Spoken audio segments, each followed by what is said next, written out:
आज के इस गौरवमयी कार्यक्रम में मंच पर उपस्थित असम के लोकप्रिय मुख्यमंत्री श्रीमान हेमंत बिस्वा शर्मा जी, डॉक्टर रनोज पेगू जी, शिक्षा मंत्री असम सरकार, लसित बरफुकन पर लिखित पुस्तक के मूल लेखक श्री अरूप कुमार दत्ता, श्री सुमन चाहिला, प्रकाशन बोर्ड आसाम से, और आज के कार्यक्रम में उपस्थित सभी भाइयों बहनों, आप सभी को मेरा नमस्कार प्रणाम। सबसे पहले तो मैं आसाम के मुख्यमंत्री और शिक्षा मंत्री को हृदयपूर्वक अभिनंदन देना चाहता हूं कि लसित बरफुकन के जीवन चरित्र पर भारत की सभी शेड्यूल लैंग्वेज के अंदर एक चरित्र प्रकाशित किया है जो समग्र भारत में लसित की जीवन को पहुंचाएगा। मित्रों, ये काम आप कल्पना नहीं कर सकते कितना बड़ा है। अरूप कुमार दत्ता जी को भी जब ये पुस्तक लिखते होंगे तब मालूम नहीं होगा कि इसके इतनी सारी भाषाओं में अनुवाद होने के बाद इसके परिणाम क्या आएंगे। जब हम लसित बरफुकन के चरित्र को समग्र देश की हर भाषा में इसका अनुवाद कर कर भारत के हर हिस्से में पहुंचाते हैं, तब भारत के नॉर्थ ईस्ट में एक व्यक्ति ने स्वाभिमान की, स्वराज की, स्वभाषा की लड़ाई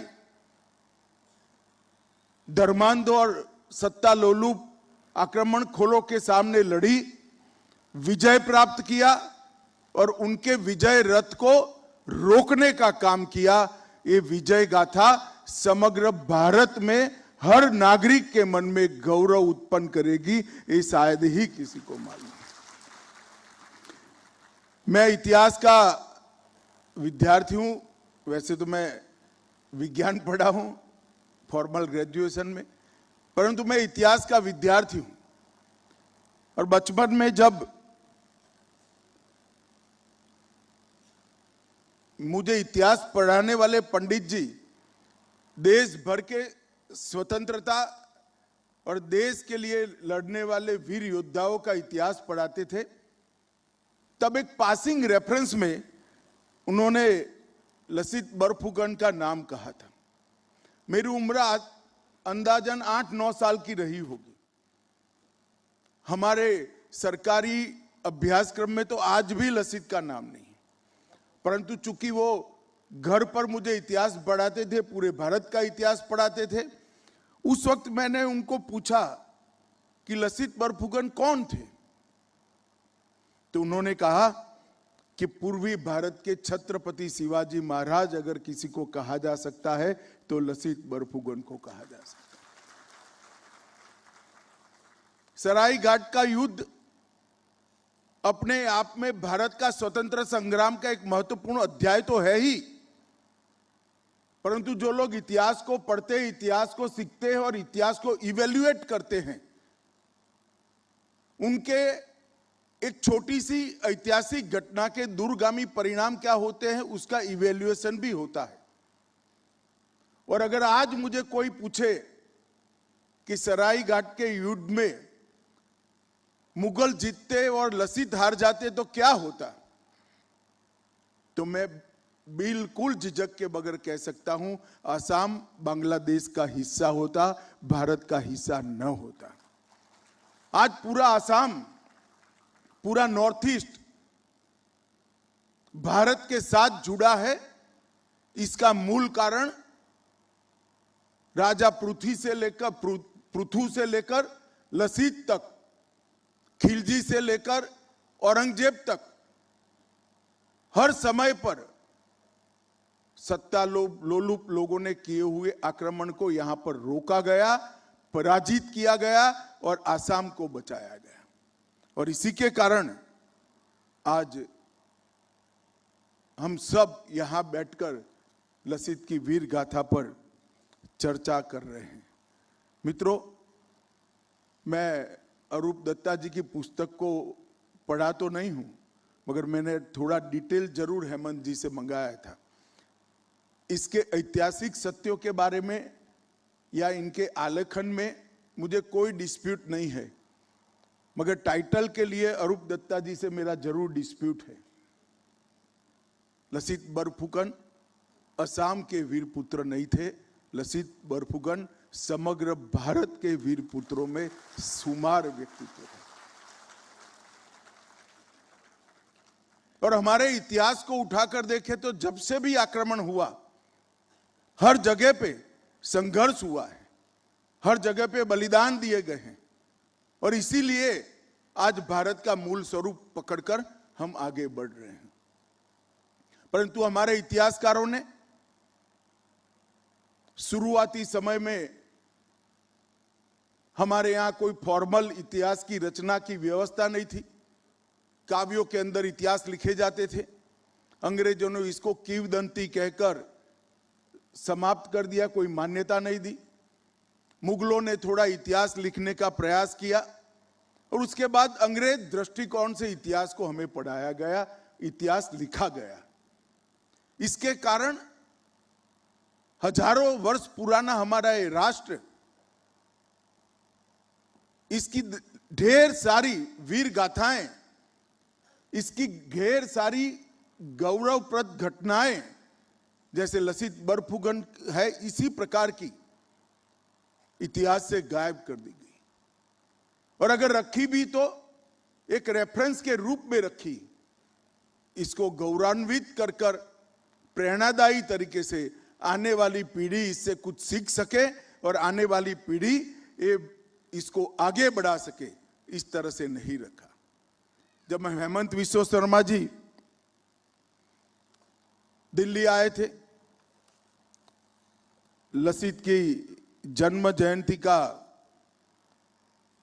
प्रसंग था, मोदी जी भी गए थे, मैं भी गया था। तब मैंने हेमंत जी को कहा था कि लसित के चरित्र को एक बार भारत की हर भाषा में पहुंचाकर इसको हर यूनिवर्सिटी के लाइब्रेरी और शोधकर्ताओं के लिए रेफरेंस बुक के रूप में प्रस्तावित करना चाहिए। मैं अरूप दत्ता जी का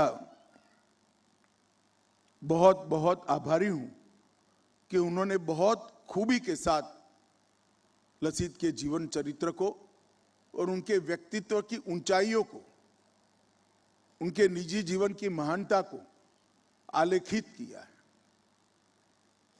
मित्रों, हम सभी जानते हैं कि अभी देश आजादी का अमृत वर्ष मनाकर आगे जा रहा है, हम अमृत काल में प्रवेश कर चुके। जब आजादी का अमृत महोत्सव मनाया गया, तब देश के प्रधानमंत्री जी ने इसको महज एक उत्सव के कार्यक्रम के रूप में नहीं लिया था। आजादी के अमृत महोत्सव को एक बड़े सूक्ष्म विचार के साथ इस देश की चेतना को जागरूक करने के लिए उपयोग करने की दृष्टि से गूंथा गया था।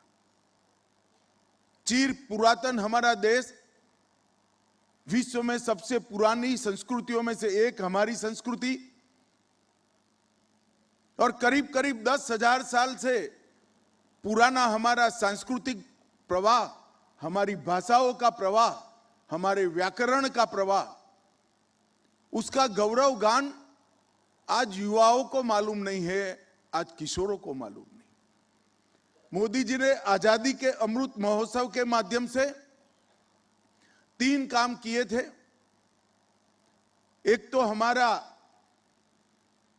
आजादी का इतना लंबा संघर्ष 1857 से लेकर 1947 तक का, और उसके पहले ईस्वी सन 1025 से हमारा संघर्ष शुरू हुआ। अनेक नामी योद्धा थे जो काल के कपाल में विस्मृत हो गए, जिनको कोई याद नहीं करता है। कई ऐसे हर गांव में, हर शहर में, हर प्रदेश में ऐसे योद्धा थे, आजादी के नायक थे, जिनको पूरा देश नहीं जानता है। आजादी के अमृत महोत्सव के माध्यम से हमने सभी नामी गिरामी हमारे आजादी के नायकों को जनता के सामने और विशेषकर युवाओं के सामने लाने का काम किया। दूसरा उनका उद्देश्य था कि 75 साल में हमने जो प्राप्त किया है इसका गौरव गान होना चाहिए, इसका अभिमान होना चाहिए और ये 75 साल की नींव पर भारत आगे कैसे बढ़े इस दिशा में देश की चेतना को जागरूक करना चाहिए। और तीसरा उद्देश्य था कि 75 साल से 100 साल की यात्रा 2047 में जब भारत की आजादी के 100 साल होंगे तब विश्व में हर एक क्षेत्र के अंदर भारत विश्व में सर्वप्रथम हो, ऐसे भारत का संकल्प लेना, ऐसे भारत को बनाने के लिए हम सब ने एक सामूहिक संकल्प लेना। और आज मुझे आनंद है इस विषय का कि 2 साल के उस अभियान ने हर युवा को उसके मन में एक आत्मविश्वास भरा है कि आने वाले 25 साल भारत के हैं, आने वाले 25 साल हम पूर्ण विकसित और आत्मनिर्भर राष्ट्र बनकर आगे बढ़ने वाले हैं। ये प्रजा की यह आत्मविश्वास जब जागरूक होता है तभी राष्ट्र के उत्थान की शुरुआत होती है। व्यक्ति का आत्मविश्वास जगता है तो वो व्यक्ति का उत्थान होता है, ज्यादा से ज्यादा उसके परिवार का होता है। मगर प्रजा की आत्मविश्वास कलेक्टिव तरीके से अगर आत्मविश्वास जागरूक होता है देश का, राष्ट्र का, तो वो पूरे राष्ट्र का भला करता है, राष्ट्र को आगे ले जाता है। और मैं हेमंत जी आपको कहना चाहता हूं कि लसित बरफुकन के चरित्र को जो आप आज पूरे देश के सामने ले जा रहे हो वो देश के सामूहिक चेतना को जागरूक करने के लिए, देश के सामूहिक आत्मविश्वास को जागरूक करने के लिए बहुत बड़ा काम करेगा। मित्रों, कहते हैं लसित बरफुकन बहुत साहसिक थे। आप पुस्तक पढ़ोगे तो मालूम पड़ ही जाएगा। परंतु साहसिक किसको कहते हैं? अपने लक्ष्य के लिए अनगिनत कठिनाइयों का सामना करने का नाम ही साहस होता है। और जब हार दिखाई पड़ती थी तब शरीर स्वस्थ नहीं था, न जाने कितना टेम्परेचर होगा, पूरी सेना का मॉरल डाउन था कि लसित बीमार है। वो खुद नाव में बैठे और जो थोड़ा धीरे काम करते थे ऐसे योद्धा को नाव से नीचे डालकर एक संदेश दिया, मैं खुद लीड कर रहा हूं और विजय हमारी निश्चित है, सभी लोग लड़ने के लिए आगे बढ़िए। और इसी घटना ने हमें विजय दिया। मित्रों, आने वाले दिनों में हेमंत जी ने लसित बरफुकन के जीवन को और प्रेरणादायी बनाने के लिए आज कुछ संकल्प लिए हैं। इसके लिए भी मैं उनको साधुवाद और बधाई देना चाहता हूं। लसित बरफुकन के जीवन चरित्र से हम लोगों के लिए बहुत कुछ सीखने जैसा है। एक सामान्य से घर के अंदर बहुत छोटे अधिकारी के घर में पैदा होकर बरफुकन के पद पर पहुंचना और अपने संघर्ष के आधार पर पहुंचना और ऐसे समय आसाम का नेतृत्व करना कि जिस समय आसाम पर सबसे बड़ा संकट आया हुआ था और वो 1967 से लेकर लसित के जीवन तक का कालखंड आसाम के स्व को जगाने वाला रहा, स्वमान को बचाने वाला रहा, आसाम के स्वराज को बचाने वाला। मित्रों, स्वाभिमान और अभिमान दोनों के बीच में एक आधे अक्षर का ही फर्क है।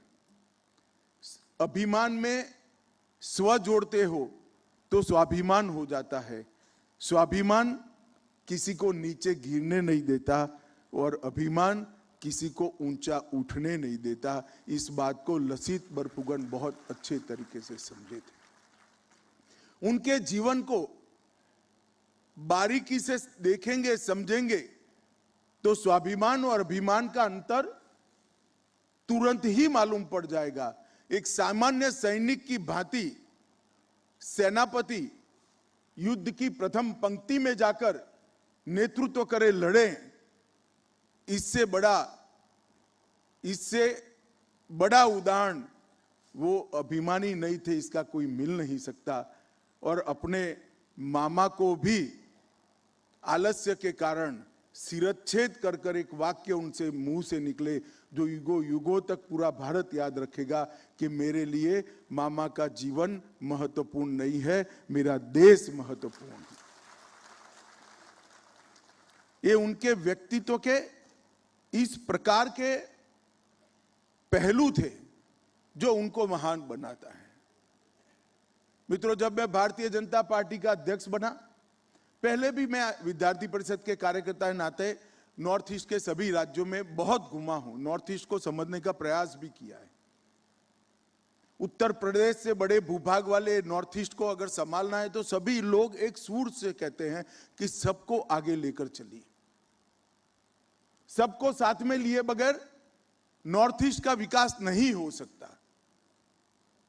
ये मूल मंत्र को लेकर इतने सालों के बाद हम आगे बढ़ने का प्रयास कर रहे हैं।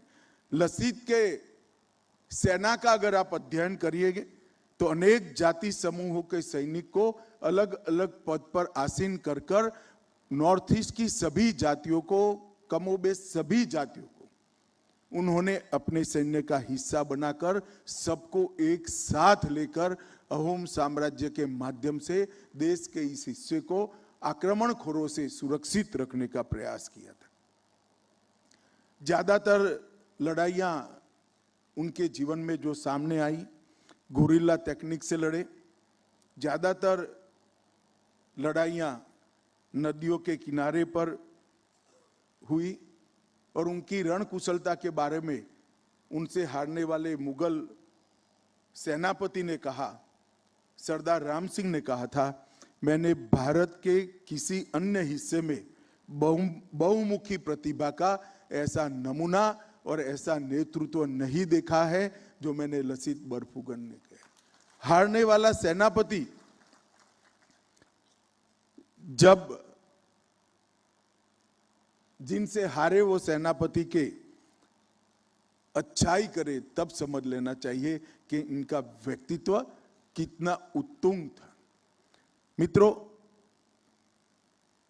अलाबोई की हार के बाद लगभग 10,000 वीर योद्धाओं को खोने के बाद भी मुआवजे के प्रस्ताव को उन्होंने अस्वीकार कर दिया था और अपने सैनिकों का साहस और स्वाभिमान के साथ कभी कॉम्प्रोमाइज नहीं किया और 7 महीने के युद्ध के बाद भी अहोम साम्राज्य की 1 इंच भूमि को भी न छोड़ा और एक प्रकार से नदी में लड़ी हुई शायद विश्व की सबसे बड़ी लड़ाई होगी, क्योंकि समंदर में तो बहुत लड़ाइयाँ लड़ी गई है, नदी में लड़ी हुई है विश्व के सबसे बड़ा जो जल युद्ध था, इसको उन्होंने जीतकर इतिहास में अमरत्व प्राप्त किया है।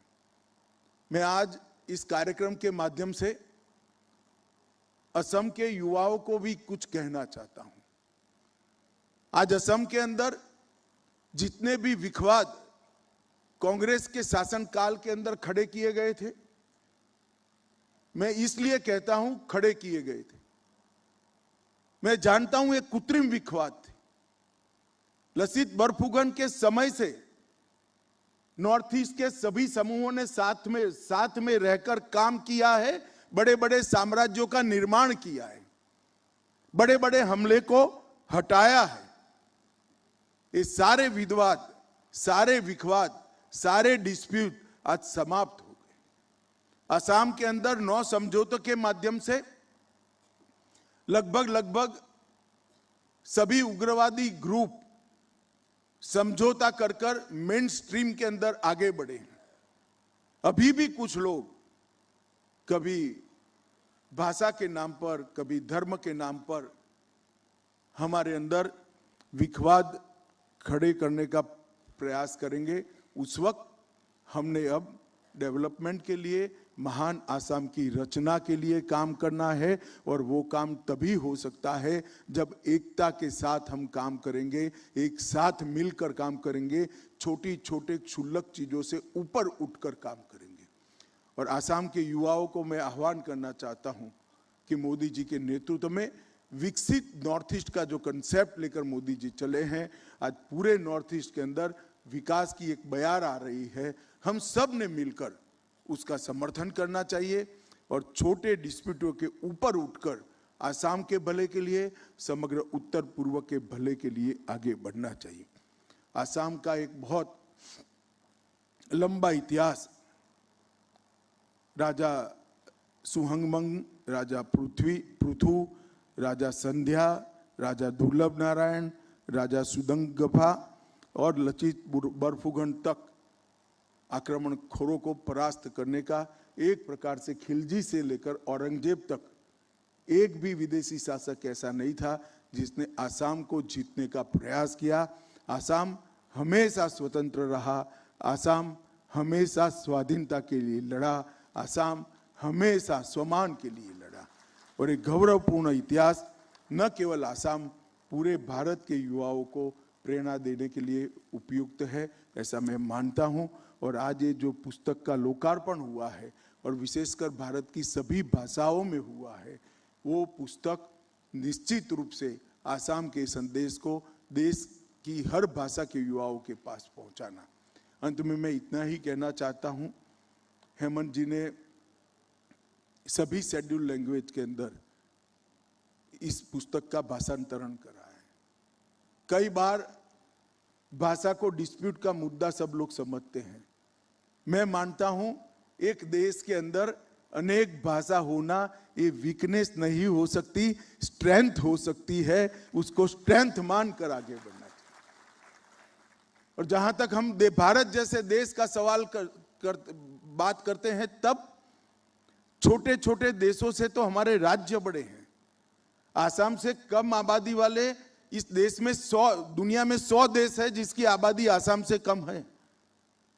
तो उस देश की भाषा हो सकती है तो आसाम की भाषा क्यों नहीं हो सकती? गुजरात की अलग क्यों नहीं हो सकती? बंगाल की अलग क्यों नहीं हो सकती?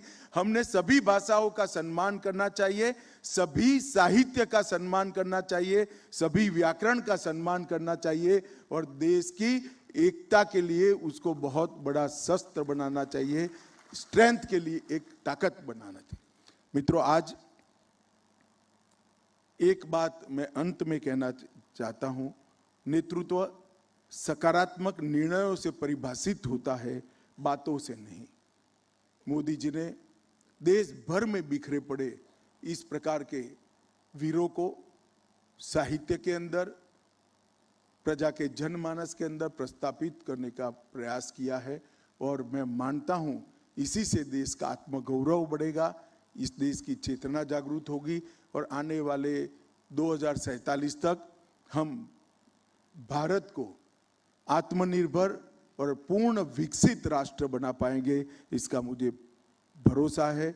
अरूप दत्ता जी को फिर से एक बार बहुत बहुत बधाई और शुभकामनाएं। धन्यवाद।